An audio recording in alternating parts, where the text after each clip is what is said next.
So if you would like to add additional ancestors to call in, so those watching the recording will benefit from what we're offering.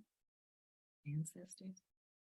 I want to call on people who I don't know by name now that I've thought of more, but people who have run the gay radio station in Cleveland for many decades, I think, and the people who I'm just imagining photographs of people running the hotline, the LGBT hotline for years and years and years, and how they moved the LGBT center back and forth. Those people, I'm constantly benefiting from them all the time, and some of them are still here. So I'm calling them in. That's beautiful.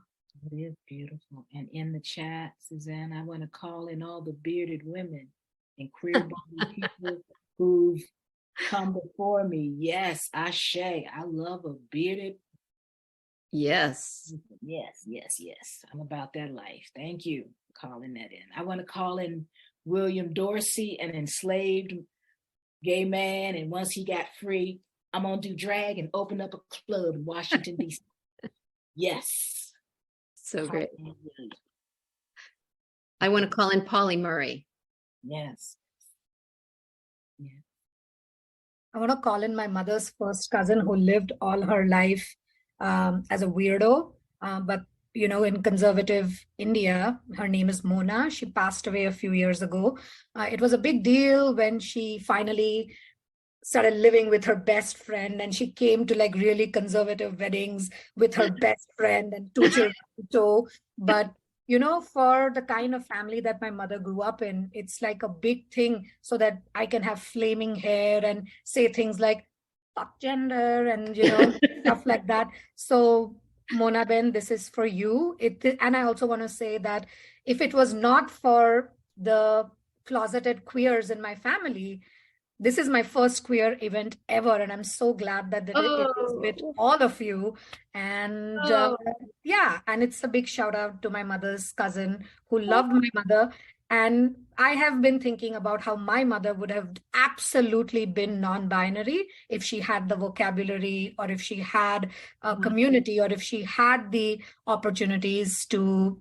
We are literally the same person. So this is to all the people in my family who did not have the language, opportunity, and, just a space to be who they were. And this is for you all.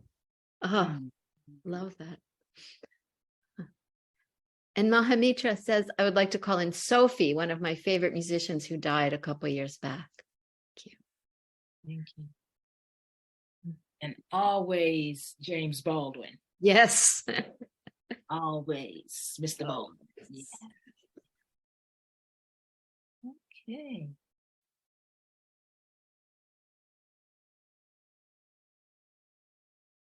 Well, now, what are we going to do now? We just finished talking about it. We're going to do... You're introducing yourself.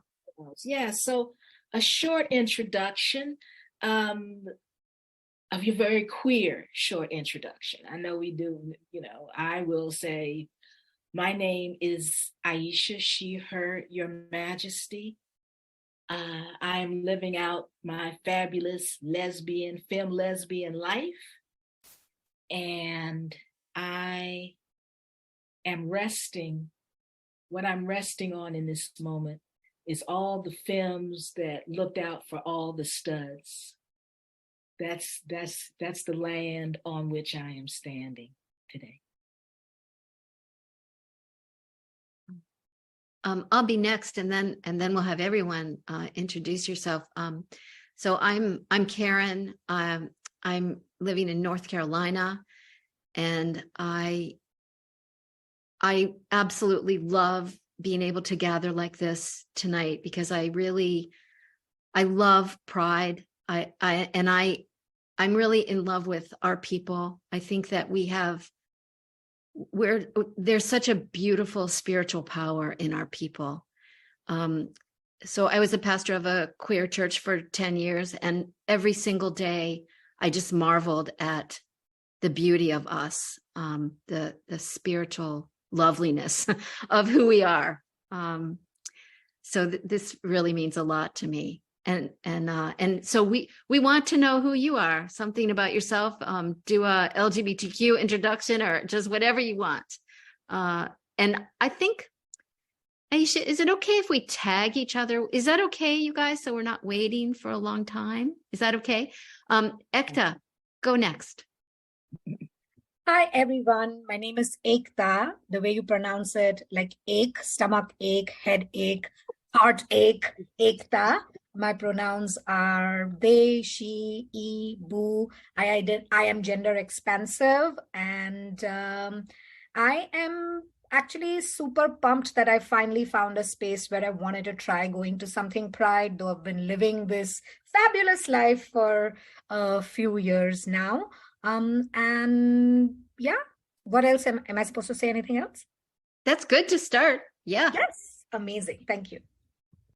Tag someone. Allison. I'm Allison. I'm on the unceded lands of the Cheyenne, Arapaho, and Ute, and 40 other peoples who did not cede their lands. My pronouns are she, they, and I am gender fluid, very often gender nonconforming. I am open to a she pronoun very, very lightly, and I am in a lot of spaces where it's not particularly safe to be a they. Yeah. And many spaces where there's a lot of transphobia, even in queer spaces where I am, and it's not safe to be gender nonconforming or gender fluid. It's still very much a binary, even in queer spaces where I am. And so I am with a housemate who is also identifies as she, they, and Ray. And so we vibe really, really well. And we're classmates at Naropa University as well. And take our spirituality very deeply. And the intersection between spirituality and joyful queerness is a really nice intersection to live in. And I tag Dominique. Hey, I'm Dominique. I use they, them pronouns, and I'm non-binary, or possibly a gender. I'm still figuring that out. And asexual and aromantic. Like people like to say a triple A battery because it's all A. Yeah, and I'm really happy to be here. I don't know what queer introduction I should say more, but yeah, I think that's good. Matt? Hi, I'm Matt, he, him. I'm a gay man. I somehow did the marriage thing, which I'm grateful for.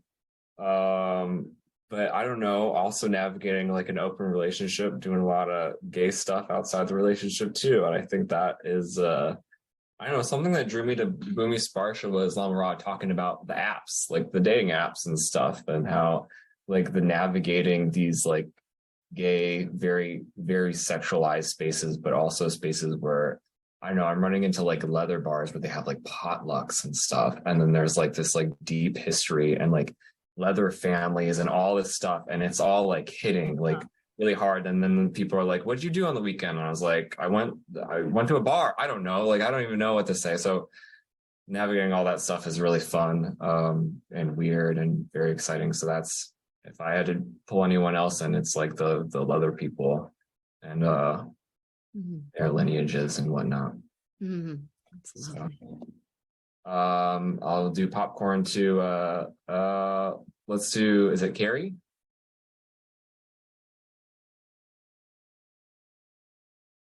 Hi everyone. Carrie, she, her pronouns. Grew up in a queer family, so I guess that makes me at least second generation, but we know these generations go farther back. And I just getting back into the land of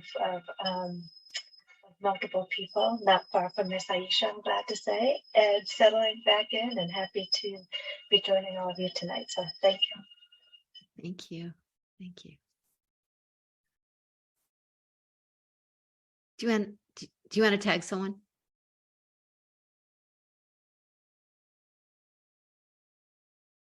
Oh, you're muted. Sorry, it's either Susanna or if Susanna wants to go, although she's off screen, but I'll pop one. I'm good. I'm good. I'll even do my face for a minute. Hi. I can't see myself though, so I'm not sure if you can see my face or not. Yeah, there we go. Hi, I'm Susanna. I use she or they pronouns, and I'm on the lands of the Piscataway, among others, in Baltimore. And I'm happy to be here, and I feel validated in my choice to be here, to have heard a few people talk about, like, yeah, sometimes kind of uncomfy in the queer space or sometimes kind of uncomfy in the pride space, but this felt like a good place to go.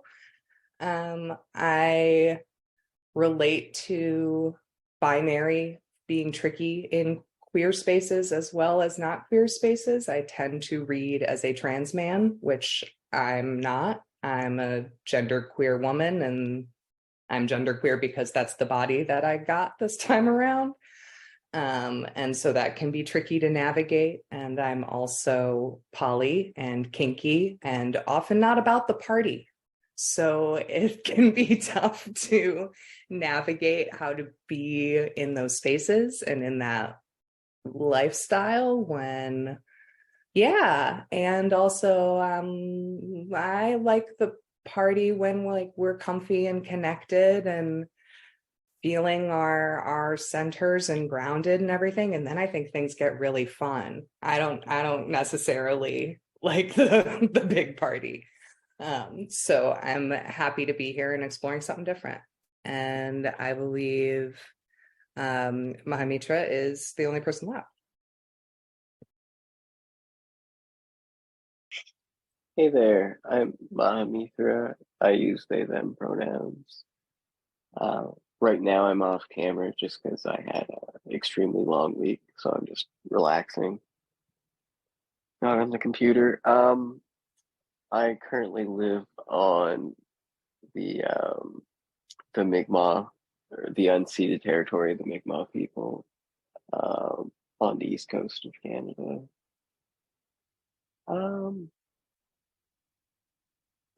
I was looking forward to this actually. Like, I thought this was a cool idea for Pride Month.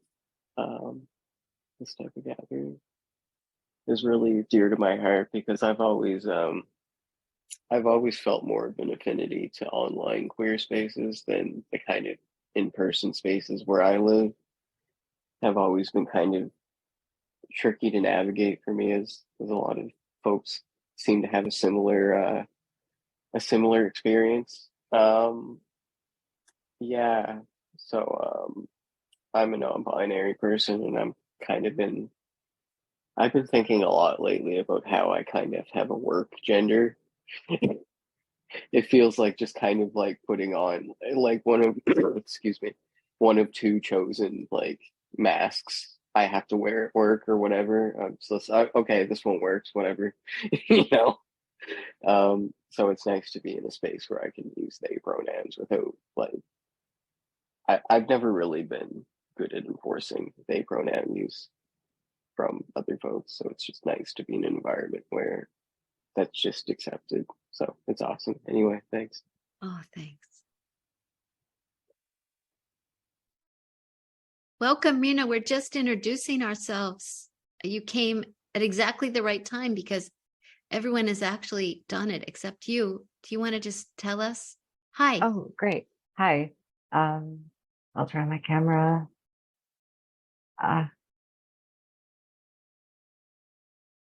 Hey, darling. Hello. Yeah, I'm Rena.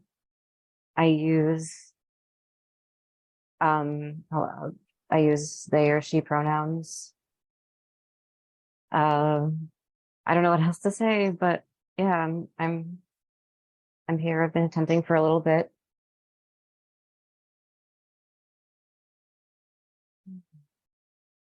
Welcome. Thank you. Thank you for coming, darling, and thank all of you. Nice to see you all. Yeah, it's nice to see you, baby.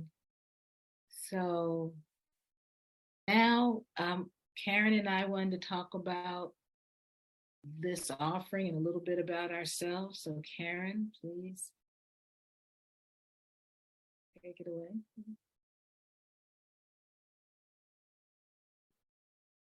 Yeah, I don't have too much more to say. I'm really looking forward to us kind of sharing with each other. And it already feels like home to me. I just always feel my heart opening when I'm with a community of people that my people, you're my people. And I just really appreciate the opportunity to be here.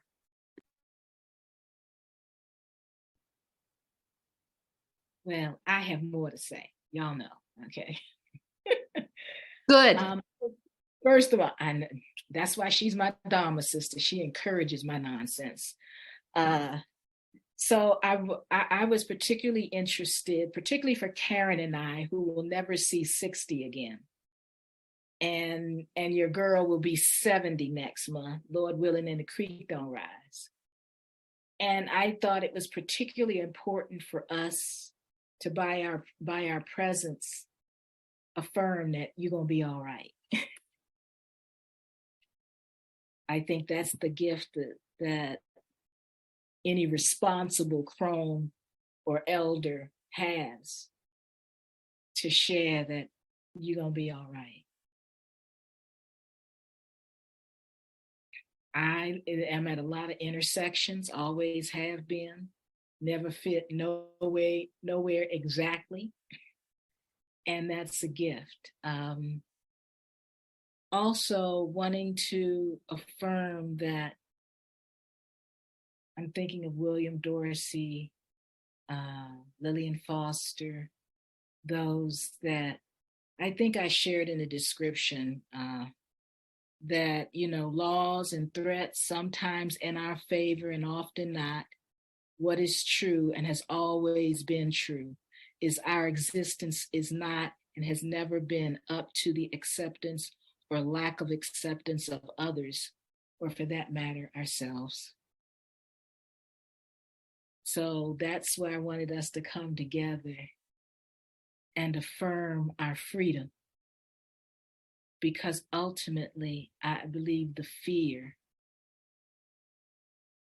that some of us have experienced internally, and how the world is dealing with us and have always dealt with us, at least in the last millennia or so, is that we represent freedom. Even when we go to the job every day, even when we go to school in good grades, that does not trump that we have done the courageous work of connecting to ourselves and who we are. And that is frightening for a system that is all about compliance. So I wanted to also, to whatever languaging that gets used today, may we be authentic and hold each other in grace and mercy, because love brought us here.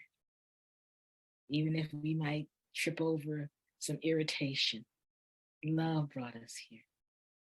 So I will end with that. And yes. So now this is Matt's idea. Thank you, Matt. Thank you, baby. Matt said, scavenger hunt, because Matt gave. Scavenger hunt. So the idea is that we're going to play, we're going to search for a couple of things that you can share your queer story with, whatever that is for you. And Where by the time Sylvester finished singing, 6 minutes and 39 seconds, come back and we're going to do story time. Okay? So I guess Dominique is going to put it on pause, play Sylvester, and go get some stuff. What are we supposed to get? Something that you can use the story with. Oh, okay. Just something fun, you know. Queer story. Queer story, and you can make it up. It don't even have to be true. Come on, we queer. We don't need to attach to the truth all the time. You know, again. Okay.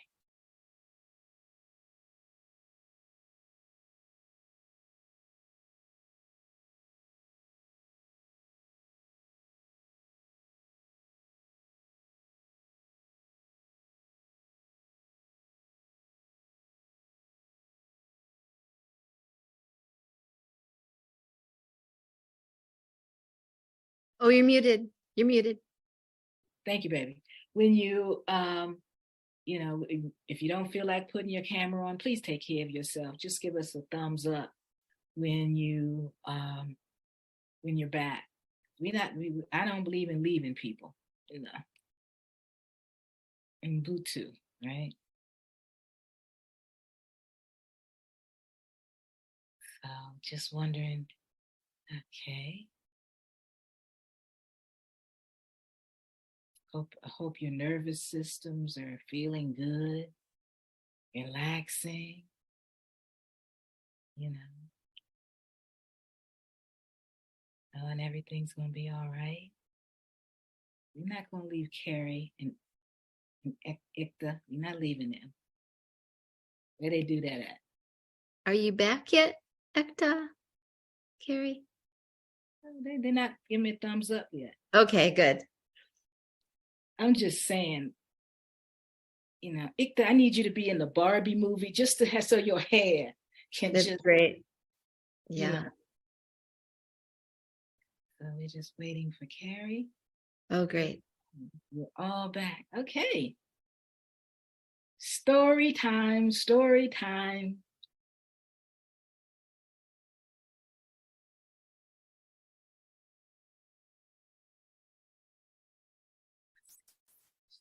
Are we just jumping in? Allison, yes, come on in. Yeah. All right. Hey, Dominique. Yeah, I brought two things that I got from my second Pride that I went to. The first one is it was the first Pride I figured out I was non-binary, so it just says they, them, and it was like a pronoun badge that they gave out.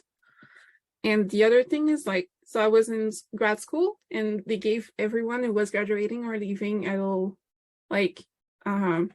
the graduation hat with a rainbow, and it's a pin. And yeah, I went my first Pride. I went to the Dyke March because I was still thinking I was a woman back then, and it was a lot of fun. But the second year I went to the Trans March instead, and that was even better. Felt very radical in some way, or I was proud of myself and everyone there, I guess. Yeah. Yeah, I don't know. I think that's my story for now. Thank you. Yes. Allison, I saw your hand go up. So while the music was playing, I said a little prayer. I sent up a prayer to, I recently moved and I have 4 boxes of, I don't know what's inside them, sitting in my room still. So I said a prayer and I said, oh, okay, so it's Pride. So let's open this up and see what's in it. And the first box had these awesome stickers that I have not seen these for over a year, and I was missing them for Pride. And basically, I don't know if you can see these, but they're hearts in the shape of the second to most recent inclusive Pride flag that I know about. The most inclusive one, of course, would have in the chevrons the intersex circle. I appreciate the the evolving and the fluidity within the Pride community. I appreciate my awareness, having worked with a trans man, mentoring queer youth in incarceration in Washington State. My friend Jay Mace III, who is also really close friends with Dane Figueroa Adidi. Mace taught me about how he had been involved with the Philly inclusive flag, the one that brought the black and brown stripes to the rainbow flag, and that he is always excited to see the flag evolve to include more queer bodies, because he certainly believes in including all. And I felt these stickers because I actually had gotten them when I was still in Washington State to work with the queer youth in incarceration who are in systems and institutions of vile, very conscious oppression of especially trans bodies and non-binary bodies. And I appreciate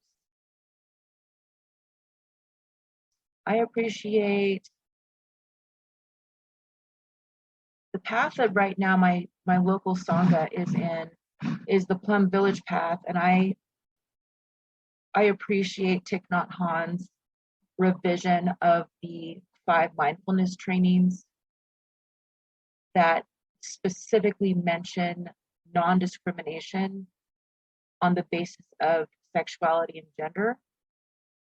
And that's something that Thich Nhat Hanh brought to the Plum Village path, and anyone who regards Thich Nhat Hanh as an ancestor or a teacher or a benefactor might catch that drift from him, even if he is gone.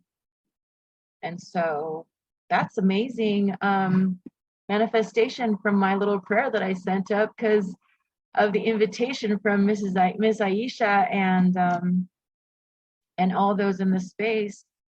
I have looked and looked and looked for these stickers and for my Pride envelope that has temporary tattoos to plaster all over bodies in celebration of Pride. I've looked for over a year, and I thought that they got lost in the move, and apparently they're not lost, just like none of us are.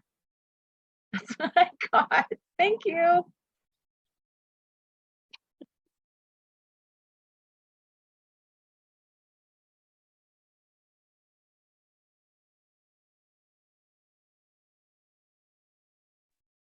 I can go. So I found this, which is, well, it's going to get blurry. It's an artifact from my gay marriage and I guess my subsequent gay divorce. But I got married in Tejopi, Madison, Wisconsin, on Ho-Chunk land on the day that the decision came down in, what was that, 2015? I should know. I got married. And I'd been with my partner for, I guess, about 8 years at that point. And we had a civil union. We'd talked about getting married and we're kind of like, nah, whatever. I don't know that we care about getting married, but, And then the decision came down and she texted me on her way home from work and was like, so the decision came down, you want to go get married? And I said, okay. And we did. And I don't know if you know Madison, Wisconsin, but it's basically like white progressive wonderland.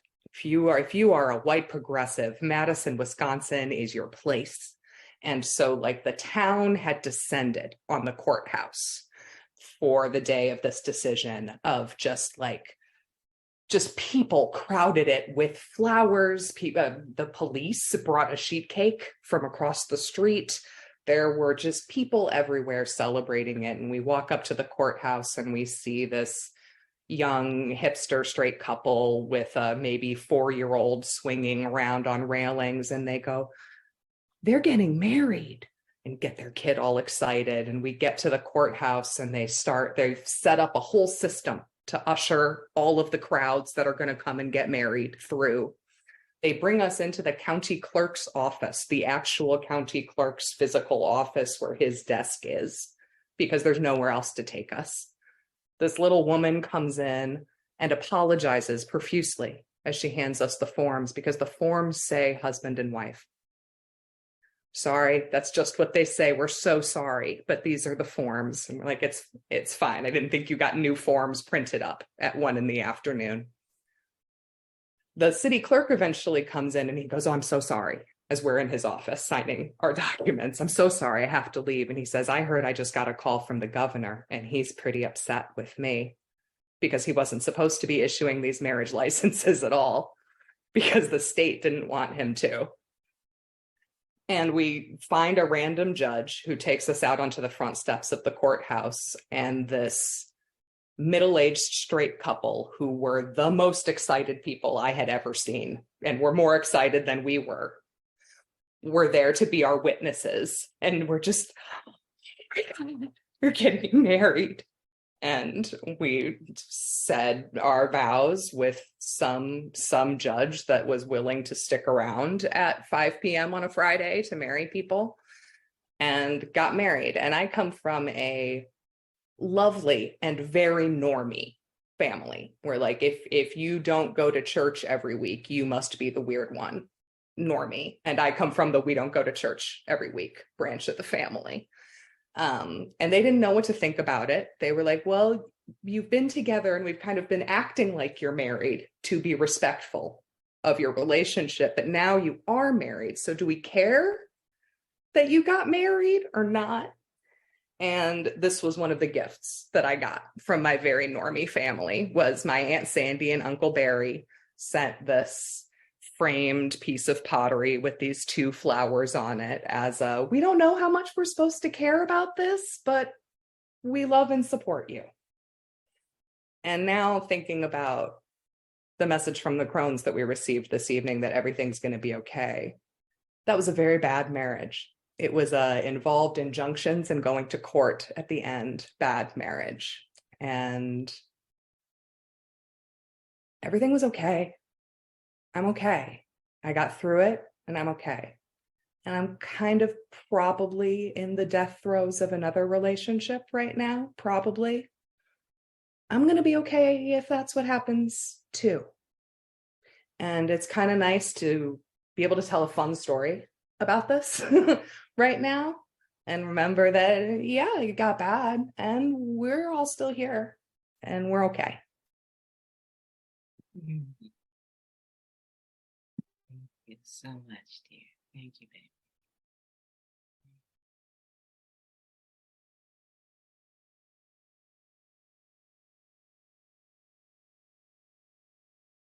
This is so great. I'll be next. I found this picture. It's the picture of Lama Rod with Colivia Carter, who I met when I was 19, and we fell madly in love.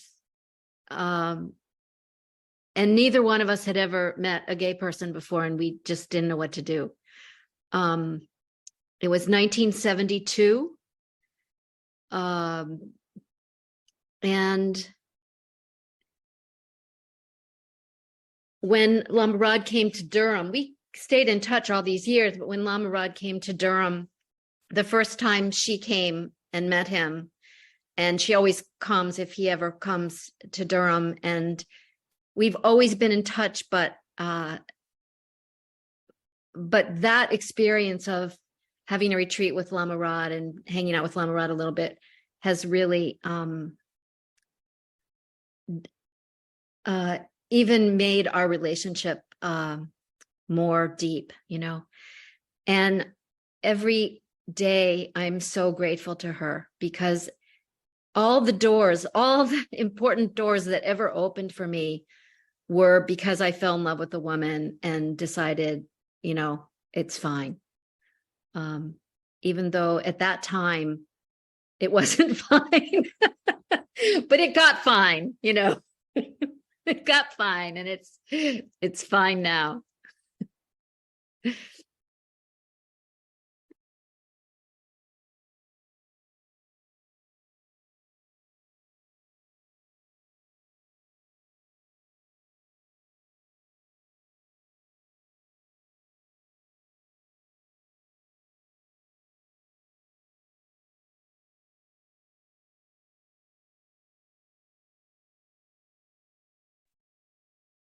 I'll jump in.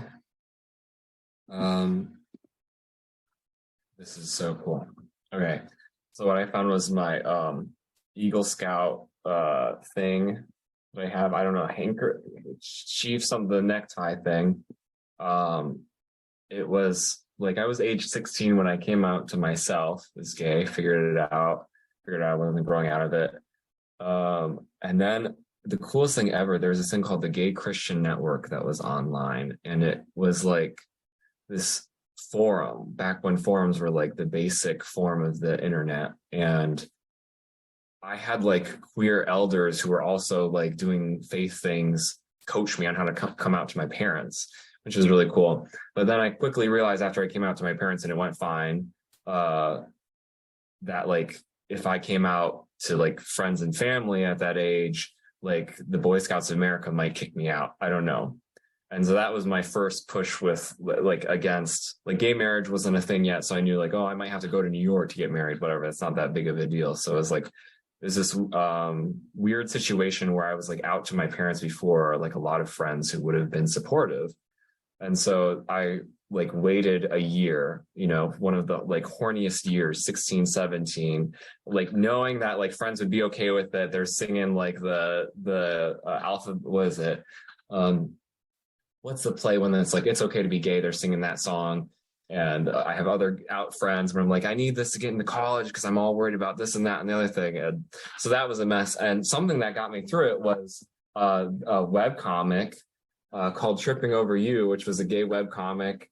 And I have some of the books now because they printed it out, but it helped there. It would help to see some, I don't know, representation and to see some like romance when I was like crazy or just feeling really weird. But yeah, those are two things I found that are kind of like, oh, from that era back when it was like way too intense. I feel a lot better now than I did when I was 17. But yeah, those are my things.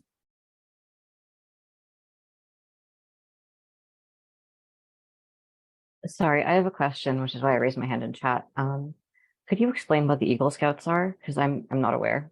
Yeah, absolutely. So this was the Boy Scouts. This is like the final rank of the Boy Scouts of America. And now I think they're just Scouts of America. And they're pretty gender inclusive. But like the Boy Scouts of America, they had a rule that was Scouts couldn't be gay or openly gay. They said you could be gay, just don't tell anyone. And then they had a rule that adults couldn't either because they thought that would prevent like sexual assault. But then, yeah, and then they changed it like very recently after that, like 2014, 2015. They let the Scouts be gay but not the adults because that was too scary. And so I aged out, actually. I was in that weird period where I aged out. So the Boy Scouts of America, they do camping and different training and stuff. And they do some democracy stuff. Some of it's like icky nationalism stuff. And then some of it's like learn how to do democracy amongst yourselves, which is something that I've carried with me. So.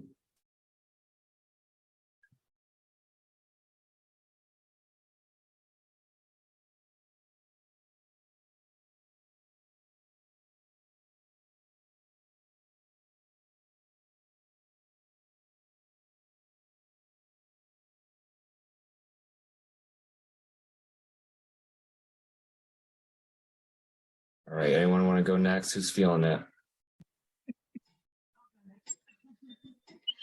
I brought, what is my travel collection of lipsticks? Having a bit of problem. Is it coming in and out? Yeah, that's why I sometimes have the headphones. I bought my travel collection of lipsticks because when I came out, we were still lipstick lesbians. We were maybe femme if we were in a butch femme relationship, but more often femme women were referred to as lipstick lesbians, and not always with a hint of admiration, but sometimes in a slightly less than appreciated way. And I brought with me what I always bring with me, which is my long hair, and I will never cut it regardless of how old I get. Don't mind me shopping online for collagen for my hair.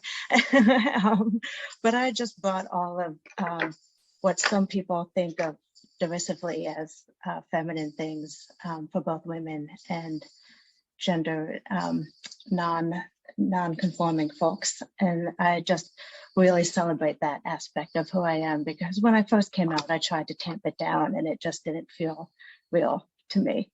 I also brought a book that I read in college, and it's by Foucault, and it's about Herculine Barbin. And although it's a very sad story, it is about somebody who was born a hermaphrodite and how they were treated, and just the experience of that, which really helped to open my eyes beyond, because I grew up in an academic family. I finally found a window into what is now queer literature, and is, yes, he's very problematic. I call in our problematic ancestors as well. But you know, we're family. And but I finally, through that, and through a family that does everything through books and reading and learning, I found a path towards queer literature that and queer academia that I did not know existed. So so I bought both lipstick and problematic ancestors. Mm.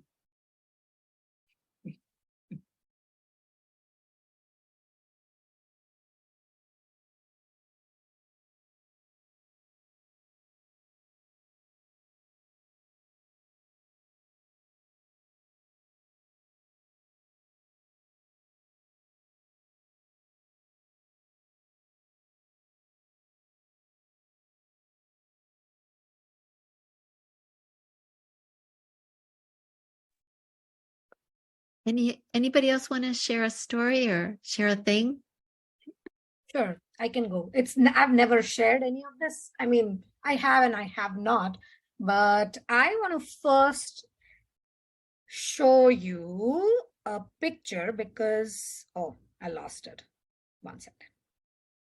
Oh, here it is. I don't know. Oh, wait, I have to unblur myself. Can you see this? Like my sari and my sneakers and that pose.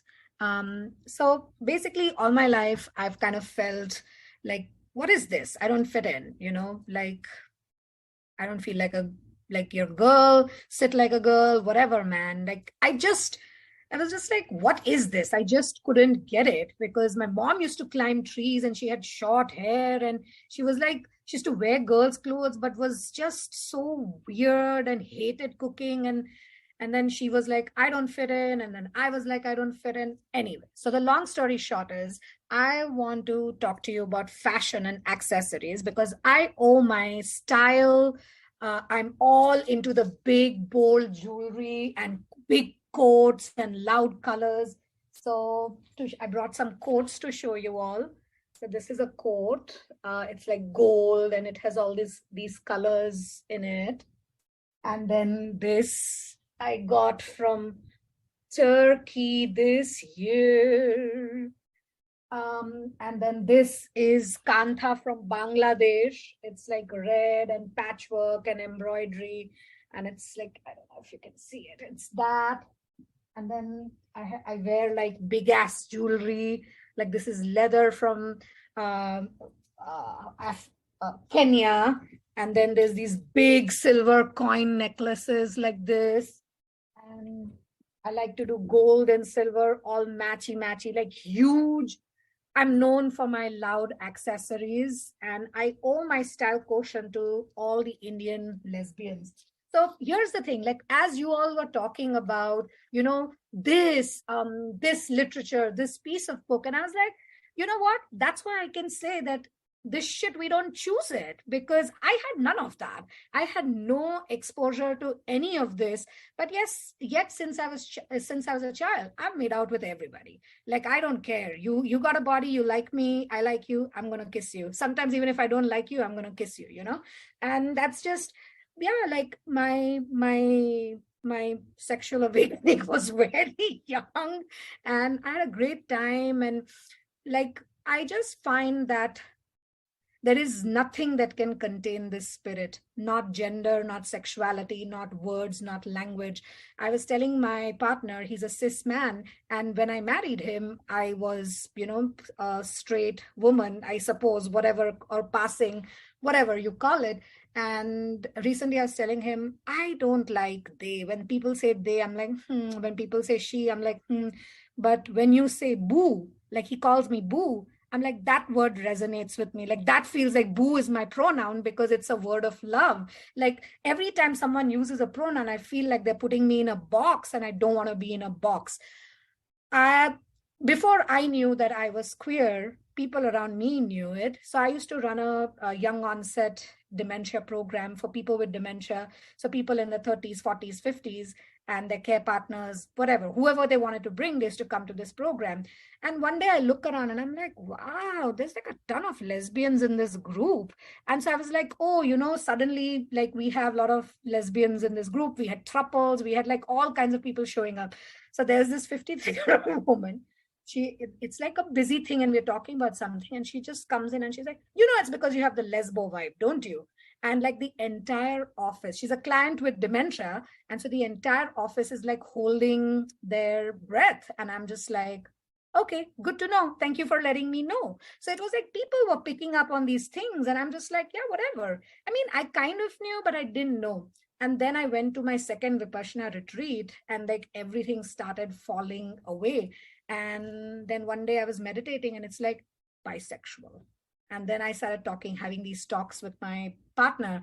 And then he was like, well, like, initially he just ignored me. He's like, oh, one more thing started, just used to it. But then I made him talk to me. And then we got talking, and he's like, but knowing you, I don't think you're bisexual. I think you're pansexual. I think you are just sexual. You just like sex. And I was like, that makes more sense. And so then he was like, I don't know what that means for me if you are this. I'm like, you can be what you want to be. And then we started having these conversations a few years later again, because the gender thing, I'm like, I don't feel like a she. I don't feel like this. I have no problem with anything, but I just don't fit into these boxes. And then he was like, what does that mean for me? I'm like, it means whatever you want it to mean. I don't know what it means for you.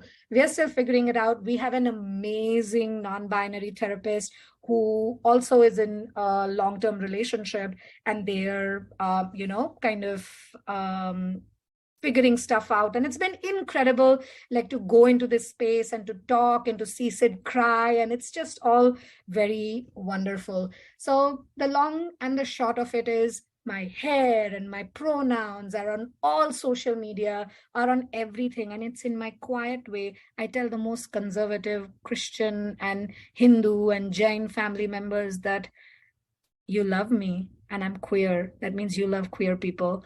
And so I come out again and again and again and again on a daily basis, relentlessly and quietly and flamboyantly and loudly. And I just live proud. I don't give a tiny rat's ass what anybody thinks. There's a lot of places where I can go. And it's just amazing. Like, I think of all the people in the world that cannot do this. It's a privilege to live the way I do. It's a privilege to pass as a cis woman, but to still be like, I am who I want to be. It is a privilege, financial privilege, citizenship privilege, and I don't take it lightly. And so my husband and I have decided, we've joined a sponsorship group to bring a lesbian woman from Iran into Canada. She's right now in exile in Turkey. She's been beaten up. She's been, her refugee status in Turkey has been rejected. And we've joined a movement to bring her to Canada. And this is the story of me. And it's my first time sharing. It was about fashion. It was about gender. It was about people, it was about everything. So thank you for bearing with me and going everywhere with me.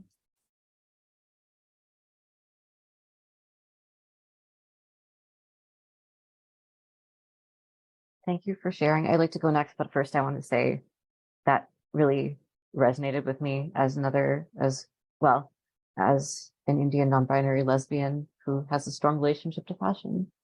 So it's really great to hear from other people who have similar experiences. I'm going to share my item at the end, because it chronologically fits into the end of my story. But last year was my first Dyke March, and I'm going again tomorrow. It started out with, so I run a server on Discord for butches who are interested in other butches, just to share our experiences, because there's not a large community for butches who like butches. It's a very, very small and often made fun of group. So around Pride Month, someone posts, hey, if anyone's in Toronto and going to Pride and wants to march with the Leather Dykes, you should come along. So, I really wanted to get involved in my local community, and I decided to join them. I met some really, really lovely Leather Dykes, and I think it's such an important experience to me. Now, I've spent a lot of time with the community I've found, and they're all very kind people and people who I've learned a lot from. And about half a year ago, I was gifted this this knife from the person who invited me originally. I like to collect cool weapons, and I pretty much just I think there's a lot of beauty in the craft. But that's one of my formative experiences, I think. And something about the community I belong to.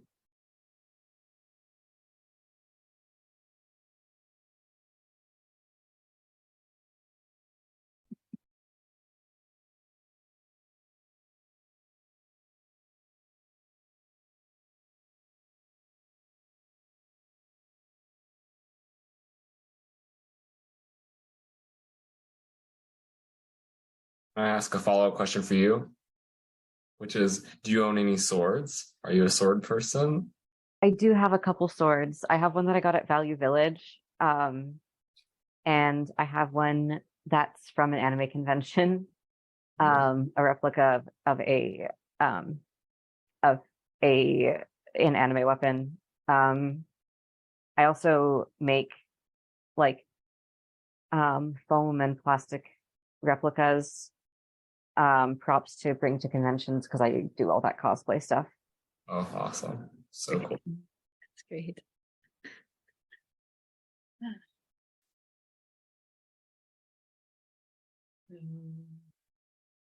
Mahamitra, I think you're the only one left. Would you like to share a story? I think I'll pass. Thank you for sharing everybody. Those amazing memories and experiences. Yeah. It's so rich, isn't it? Yeah, look at this. So I have a story. So 1957, my grandmother took me to the Howard Theater, which was like the Apollo Theater in New York, this Black Mecca of performance, because segregation has an upside, as we know. So, and I saw a lot of people there, but what I saw there was this amazing drag show. I always forget the name of it, Starlight Review, something review. And on that, and it was these were professional drag queens. I mean, it was the whole thing. It was 99 fabulous drag queens and one drag king. And the drag king was Stormy DeLuvier. And so I still remember my little girl had never been that delighted in her life. Femme that I am, I enjoyed the costumes. I don't remember the costumes. What I do remember is Stormy DeLuvier with that contralto voice and that shark skin suit. I'll have to look her up because she shows up later at Stonewall fighting the police. And children, I don't believe they're about that desire life, but they are about that delight life. And I was really, really delighted. And I have remained delighted in stud/butch women ever since. And that has been a gift to my life, even as I have moved in and out. That has always been true. So, and really good drag. So I went to Georgia for a minute because I did that. I thought I might end up in Atlanta, but that's New York South now. But for my 69th birthday, I went to Lips. And, if you know anything about driving around Atlanta, evidently these people are auditioning for NASCAR because they, why are you not going 95? And on that night, it was a lot. My friends took me. We got on 20 going into Atlanta. And there was an accident. People had turned the shoulder into another lane of traffic. I was just going, ooh, child, but we made it. And so I got this crown, and it just seems like that gift and that freedom and that artistry and this has stayed with me in good times and bad times and all the times.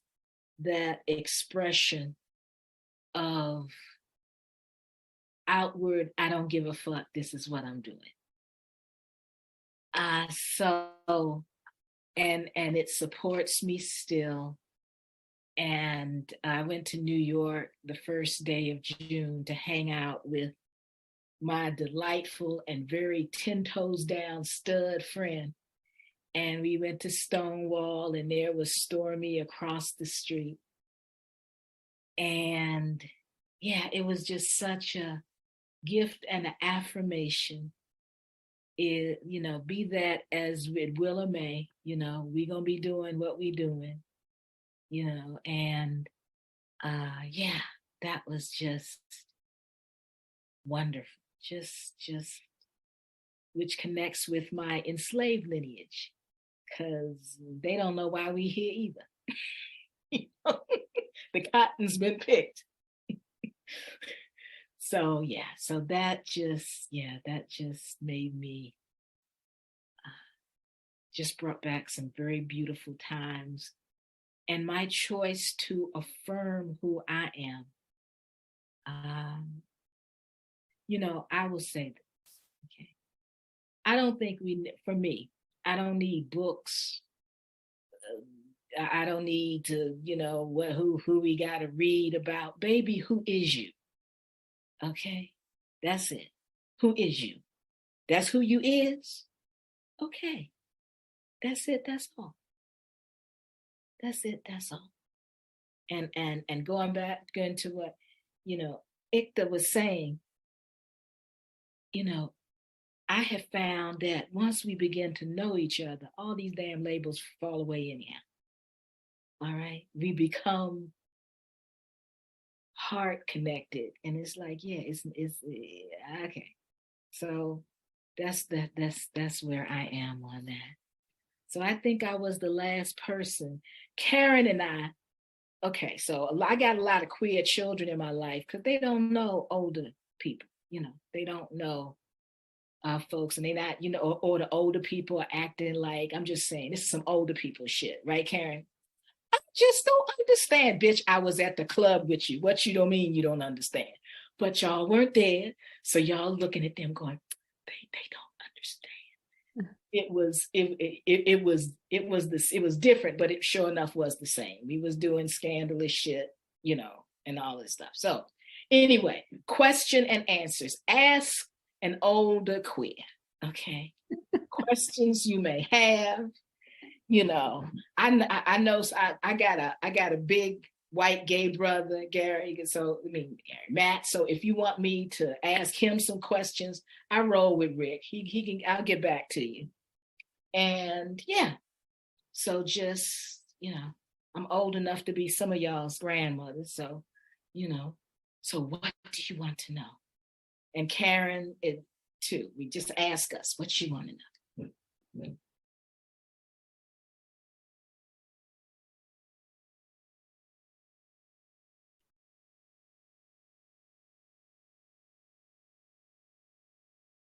Oh, Matt. I have a question. I was curious about the news, the newspaper, and what was your experience, and when did you see queer liberation stuff like make headline? Like, do you have any memories that are like, oh yes, this is weird, and people don't know about seeing this, like that realm of news stuff? I always wonder about first, like, gay pride marches. And did they get out to other places? How did that news spread? Karen? It's a great question. I do remember that in the 80s, it was so unusual to have out gay people that I got invited to be interviewed on the Sally Jesse Raphael show as the only lesbian they could find. Well, actually, they found two other ones, but it was so unusual. They flew me to Kansas City to be on the Sally Jesse Raphael show. And they found me because I was pastor of the queer church in New York. And there were so few like queers out there that people would call me from like Idaho. So it was really hard to find a gay person for a long time. And I do remember like the newspaper coverage of gay pride by the New York Times really pissed me off. They sometimes just didn't cover it. And, there's a million people there. It's like a really big deal. How can you ignore it? And other things too, like when we got the Human Rights Bill passed in New York City in 1980, which was a huge deal. And then there was like a million of us on Christopher Street celebrating that because we'd worked for it for years. I don't even remember if there was news coverage about it. So we were really pretty invisible for a long time. I'm sure you can add to that, Ayesha. Yeah, I was in the world, but see my intersections, I'm used to being invisible. Nobody's checking for any parts of me. I don't believe I saw anything really in DC. There was the Blade. There was the Blade in DC. But as far as Main Street, Main News, Washington Post. Oh, the Village Voice. Yeah. Was it Jill Johnson? She had a yes. I got the Village Voice because that was the only place I could read a lesbian column. Yeah. There was, and then there was Lesbian Connection. That is still a thing. Bless their hearts. I mean, I got to write them, put a letter because they don't have enough film representation. Just saying, but that's on me. I need to do that work. But yeah, it was, I grew up around all kinds of people. That's what I'm saying in my community, because we was the heathen Black people. You know, I've never been baptized. That's how wild my folks was. It's like we going for outfits and music and to get our soul supported, but we don't need to get dunked in the water. And so, you know, there was the couple that the you know, wearing a straight up double-breasted suit, and her friend, and she was in there, and then Billy with the jumpsuit didn't believe in a jock strap. They was all in the house back, and so, you know. But as far as in the larger world, no, you know, other than, you know, later on, you know, being gay was synonymous to disease, right? So, but I kind of like the prides back then. Two blocks of DC, just us, you know. The bank didn't give a fuck. There was no corporate support, you know. So anyway, but I hope I answered you a little bit, baby. We would, yeah. Okay, who's next? Come on. Mary? I was gonna just jump in and add, as maybe not the oldest or youngest person in this group, and that maybe Karen, I think we probably know some of the same people, as I was also in New York in the 80s, late 80s, early 90s, and it seemed like the beginning, either you had the Village Voice and some of the underground magazines, and then AIDS came along, and that was the first time you really saw a lot of coverage about gay folks. And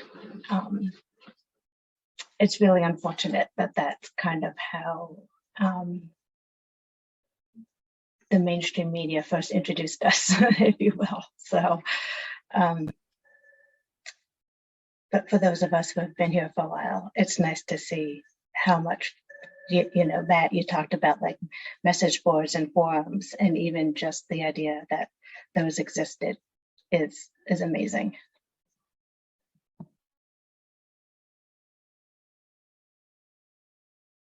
Yeah, you were in New York during the worst years of AIDS. Yeah. Yeah, and my mom and her partner at the time were very active with MCC CTL, and I'm wondering if you crossed paths with them, but we can talk offline about that.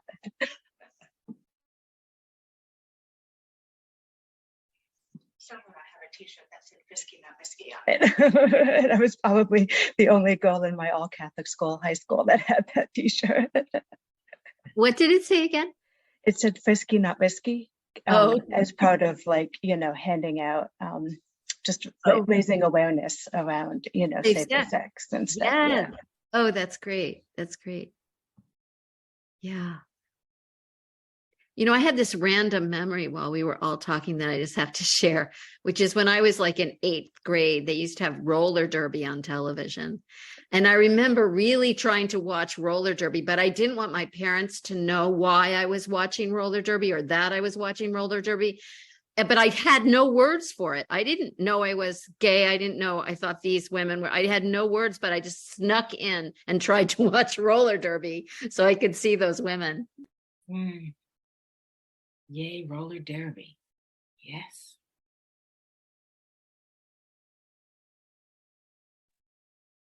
Like all these little hints about who we are before we know who we are.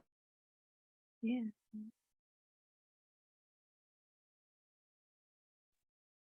I have a question. I'm curious how y'all feel like we're doing. I mean, I came out when I was 16, 17 in like 1998. And there was some scary stuff in my youth, like HIV and Matthew Shepard and things that like really made an impression of scary, and even in a progressive place, coming out felt really scary. And then over the course of the last, 20 odd years, it felt like things got a lot better, and it got a lot easier not just to be a lesbian, but I'm an academic. I stand in front of a room full of students at a state school with this on my face. That doesn't feel like the world that I thought I was going to be growing into when I was in high school. And now the past while, it doesn't really feel like it's getting better anymore. And it feels kind of scary again. And I have heard my parents express similar feelings of like, man, we really thought we did a lot in the 50s, 60s, and 70s. And feels like a lot of shit we thought we did is not did. And I'm curious how y'all feel we're doing. Like, are we kind of in this long arc of justice, things get wavy for a while and it'll be cool? Or is it like, yeah, we might want to put on our big girl panties and think about doing something because it looks a little scary, or something else? So glad you brought that up. Ayesha, you want to take it? No, you go first. Oh, you want me to go first? Okay. Well, I mean, I think it's the karma of this country, right? We started with genocide and went on to slavery, and most people are in denial about what that means. And I think all that is being played out now. And I don't know how it's going to end up. And much like in Nazi Germany, sexual minorities were, among the very first people to be attacked. And I do believe that our people are being targeted and attacked by powerful interests to keep powerful interests powerful. And yes, I think it is a really good time to put on all of our, big girl panties and do whatever it is, which is different for every single one of us. Yeah. Yeah. Thanks for raising that.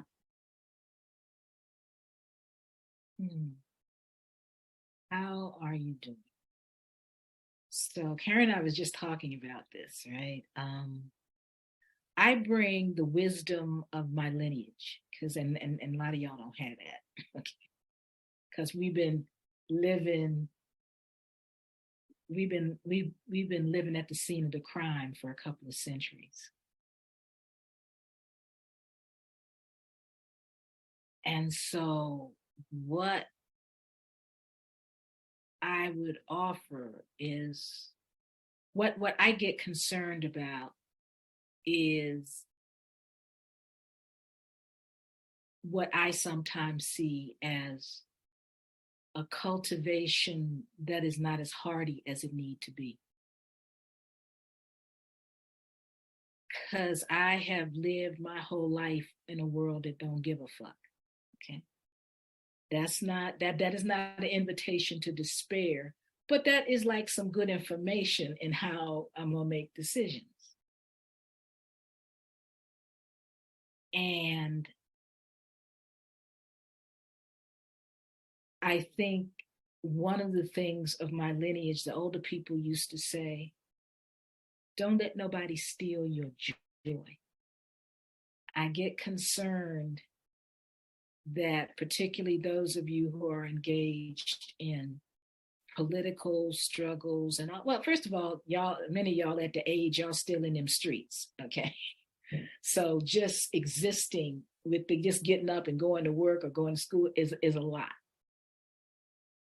And what I would tell, because I've been in movements since I've been 13. I was the baby Panther, still can't watch.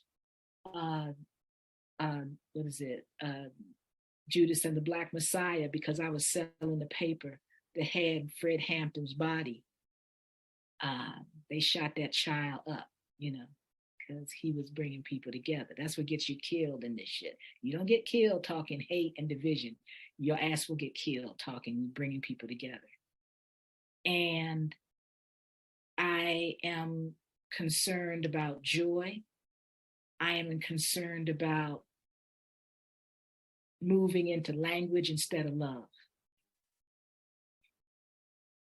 Because I am watching some folks who have been in beautiful political alignment with folks, but when shit hit the fan, there's nobody for them. I don't understand all the stuff about the non-binary. I know that I love people. If you don't have any beans and rice, come over to my house. And that's the culture I come from. And that's what I would like to see cultivated, rather than checking for, do you care about me? Do I care about you?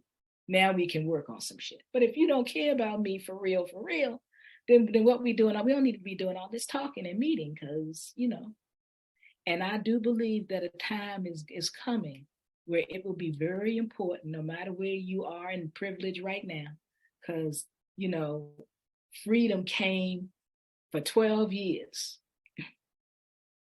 and Black people was out and popping right out of slavery. And then they said, oops, we're tired of looking at y'all being free. We're worn out. And I thought all them white men that died in the Civil War, that there's no way in the world y'all would go back. No way in the world. But it was like, it was too much. And I do believe that y'all need to connect with some grits and grocery people. Even the old dykes or the whatever, who gonna feed you? Because back in the day, right, Karen, there was a bunch, there wasn't that much of us. So, you had to find out who was gonna cover you, right? And particularly those of you who have ran through school. I think working class folks are still rolling like this because we need each other like that. But if you are not in need, I think what I've observed is it's easy to have all of these good, we agree on language connections. And then when stuff go left and you need $5 or let's do a fund me to make sure everything's all right, people have, not that people aren't good, but we have the capacity hasn't been developed. Because the expectation is a very individualistic one. And Spirit is telling me, they're going to do what they've been doing. And then that's going to make change. But that's what I get concerned about, is falling in love with language so much. Because shit is always flowing. Even in the Butch Femme community. Some of y'all don't know that because the young people think, yes, that was the Karen, no, I don't have a beef anymore, but I forgive, but I don't forget. The white lesbians came down and hit my community and said, you're not being lesbians right. And, and that was like a bad move, because there is stuff that we had learned that they had dismissed. And some of these bitches could use that information right now. Okay, they could have used that, but they just, so that's what I would offer is connect on the love and the grits and groceries, and not less, but not fall in love with, we all agree and we're all saying the right thing. My grandmother refused to say Black her whole life, because in the world she grew up in, that was a put down. But that lady had Billy with his swinging dick and the lesbian couple all up and through there, and that's what I get concerned about, is this insistence that it's got to be a kind of way, because that's what squares do. And when I was coming up, that's why we was looking at them from a Black perspective, from a gay perspective. That's them squares over there, it's got to be a certain way. I'm preaching, but and it's like in the world, we fly, we go with it, you whatever what you doing, at our best. I'm talking about at our best, human beings doing human beings things, but at our best, that's what we was doing. You come in with a dress, you come in with with pants on. There's some shady shit is gonna be said, but you're gonna be fed if you get put out. Okay. It's gonna be both. It's gonna be shady, and you know, and you know, and we're gonna say, "Come on, girl, whatever. You doing they them? Okay, baby, bring them over here into the house and sit down and eat some food." I don't want us to miss that, you know, because we're not squares. You know, be fluff. So anyway, that's what I want. That's what I get concerned about. Is you're gonna need grits and groceries. And I just want to say we're at 8:30. Oh, we're over. Okay. Yeah, and Ekta has her hand up. Okay, yeah, Ekta, I'm sorry. No, I was just going to say that, you know, in North Americans, I'm going to be very honest with you, we got to zoom out. The world is shifting, like the powers are no longer in North America vested in the West. Like if you look around, so much is changing. And I think indigenization is going to be a way forward for us, like truly, because in many cultures besides the Western world, queer folks have existed. It's been part of humanity, celebrated, normalized. Not just queer things, but disabilities, even aging. Everything has been so wonderful, and I think North Americans or Western people need to divest from the Western capitalistic, imperialist structures and stop looking at just who's around you. I mean, with the internet, I know that children in India who are in villages, they have access to someone sitting that looks just like them in one corner of the world, and they know that they're not alone, you know? So we kind of got to zoom out and look at the world as a big picture. The second thing I want to respond to is that shit got better, but for whom? Because people at the margins were still suffering even when things got good for the privileged few, right? So it's not getting worse. We are spiraling forward. It is going to be like this, but literally it is impossible to go back because there's no such thing as going back. We can only move forward and spiral and jump and roll and go forward. And I'm not saying this to dismiss the dangers to trans people, Black trans people, especially in the United States. But what I'm trying to say is that there are things that we can do, and all of us are trying to do that, just being here. And that's why people like me who could just pass and sit on the, you know, margins before, and now we're like, fuck, this is horrible. I mean, that's why we are here. We can bring people from other countries, you know, and one day you will have, it's literally true that there's going to be United States refugees. It's literally going to become true because of the way society is changing. But society does change, and humanity is always going to have our back because people like you and me exist, and we are doing this work together. And as a third culture kid, in every phase of my life, even when I grew up in two cultures. I grew up in a state in India, but I was from two different cultures, which was rare.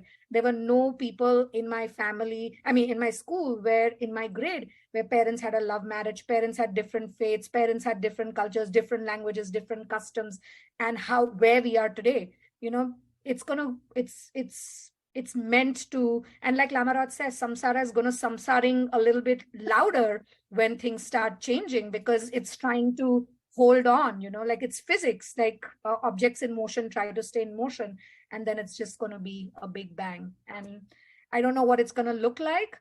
And we're going to hold each other's hands, and we're going to palpitate together, and we're going to sing together.